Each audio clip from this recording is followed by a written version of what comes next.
Oke, nah kalau kemarin kita udah coba membuat sinkronisasi spindle ini dengan sumbu Z dengan konfigurasi yang asal jalan aja, yang akibatnya itu kayak gini. Jadi berapapun nilai pitch atau ulir atau drat yang dibuat, itu hasilnya tetap aja sama, kayak gini. Jadi ini kalau kalian lihat dua buah drat ini saya buat dengan parameter pitch yang berbeda. Yang nomor satu ini untuk pitchnya 1,5 kalau nggak salah, 1,5 mm. Kalau yang satunya ini, yang nomor 2 ini 4 mm kalau nggak salah. Dan itu untuk hasilnya tetap aja sama. Untuk jaraknya atau kerapatan ulirnya ini kalau kalian lihat kan untuk jaraknya tetap aja sama. Nah itu sebenarnya karena putaran spindle atau RPM dari spindle itu dia terlalu cepat dibandingkan dengan RPM atau putaran dari motor stepper. Jadi untuk pergerakan sumbu Z-nya itu dia terlalu lambat dan gak cukup cepat untuk mengejar putaran spindle. Nah ini khusus untuk treat dengan ulir atau pitch yang lebar, katakanlah di atas 2 mm. Kalau di bawah 2 mm itu kayaknya masih aman ya, kayak gini. Nah di video kali ini kita akan coba setting untuk Linux CNC supaya dia bisa menjalankan mesin bubut ini secara optimal.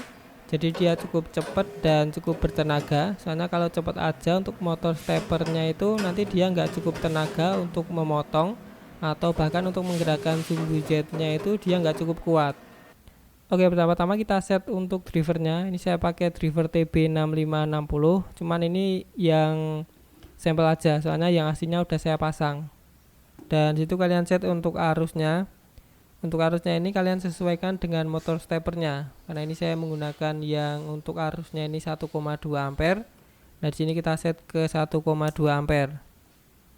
Kemudian untuk stop current ini saya juga kurang tahu, ini kita set ke 1 aja atau 20% untuk step currentnya. Kemudian untuk micro step dan di situ tulisannya itu excitation mode. Nah itu kita set ke 2. Seper 2. Jadi tiap pergerakan itu dia butuh 2 step. Sebenarnya semakin tinggi semakin bagus, cuman ya tergantung dengan visinya. Kalau kalian dapat latensi yang bagus atau yang rendah, itu kalian bisa set ke 1/16. Kemudian untuk decay ini kalian set ke 25%. Soalnya kalau kalian set ke 100% itu entah kenapa untuk motornya itu dia getarnya terlalu besar. Jadi ini kita set ke yang 25% aja. Oke, kita lanjut ke konfigurasi Linux CNC. Jadi pertama-tama kalian cek untuk latensi dari komputer yang kalian gunakan. Dan sini untuk punya saya ini untuk latensinya itu kita dapat 42.000 nanosecond, yang mana itu ya standar lah. Kan itu minimalnya itu untuk Linux CNC itu kan 50.000 nanosecond. Jadi kalau latensi PC kalian itu di atas 50.000, mungkin nggak cocok untuk Linux CNC atau emang nggak cocok untuk Linux CNC. Jadi kalian usahakan dapat PC yang dapat latensi itu di bawah 50.000. Oke, selanjutnya ke driver timing setting. Nah itu kalian set seperti ini. Jadi untuk step time itu 50.000 nanosecond, kemudian step space itu 1000 nanosecond, direction hold itu 1000 nanosecond, terus direction stop setup itu ya sama 50.000 nanosecond. Nah itu untuk driver TB6560. Sementara kalau kalian pakai driver yang lain mungkin udah ada di drop down-nya, atau kalau nggak ada kalian bisa cari di datasheet-nya. Oke, kemudian untuk base period maximum jitter, nah ini kalian masukkan hasil dari latensi yang tadi. Kan tadi itu kita dapat 42.000. Nah di sini kita masukin terus kita bulatin aja ke 50.000 nanosecond. Nah kemudian di bawahnya itu kan ada nilai max step rate, yang mana itu kita dapat 5000 head. Nah itu nanti buat acuan kalian menentukan putaran dari RPM motornya. Jadi nggak boleh lebih dari 5000 ini untuk nilainya nanti. Untuk pengaturan pin outnya kayak gini, sama persis seperti kemarin. Cuman yang pin 13 itu kan kemarin di invert, sekarang sudah enggak. Ya kurang lebih kayak gini lah, nggak ada yang dirubah sama sekali. Selanjutnya kita ke pengaturan yang untuk sumbu X. Dan sini untuk driver microsteppingnya kalian ubah ke 2. Terus untuk maximum velocity ini kita set ke 32 mm per second. Jadi nanti untuk kecepatan maksimumnya itu 32 mm per second atau sekitar 1900-an mm per menit. Kemudian untuk akselerasinya kita set ke 380 mm per second kuadrat. Nah, kemudian yang kalian perlu perhatikan adalah yang pulse rate at match speed ini, yang 32 Hz ini.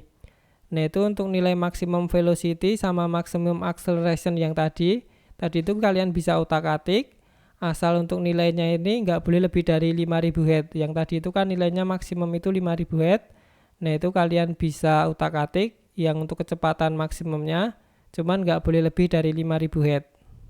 Kemudian untuk sumbu Z ini sama untuk parameternya, jadi kalian bisa copy untuk parameter atau nilainya sama seperti yang sumbu X yang tadi. Oke, kemudian untuk tahap selanjutnya itu kalian pilih yang spindle speed display, jadi nanti biar untuk nampilin untuk putaran spindlenya atau RPM dari spindlenya. Selanjutnya kita ke tab spindle, dan spindle ini yang nilai PWM rate dan lain-lain ini sebenarnya kalian kosongin juga nggak masalah, soalnya kan untuk input dari spindle ini cuma satu, yaitu on off yang punya saya ini. Jadi ini kalian bisa kosongin aja, cuman ini saya biarin default aja kayak gini.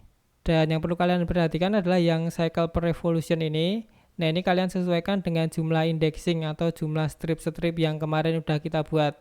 Kalau kemarin itu kan 36, nah ini kita isi 36. Kalau misalnya kalian punya yang lebih teliti itu bisa sampai dengan 200 cycle per revolution. Selanjutnya tinggal kalian simpan aja untuk yang tab terakhir ini. Oke, selanjutnya tinggal kita coba aja. Dan sini untuk G-code-nya sama seperti yang kemarin, cuman ini saya menggunakan yang pitch-nya 4. Ya sebenarnya kalau sesuai perhitungan sih nggak mungkin sampai 4 mm, soalnya kan putaran dari stepper motornya juga nggak begitu cepat. Jadi nanti kemungkinan, ya kurang tahu sih kemungkinan berapa. Cuman ini percobaan untuk mengukur seberapa teliti maksimumnya, jadi kita lompatin atau kita buat sepanjang mungkin untuk pitch-nya ini.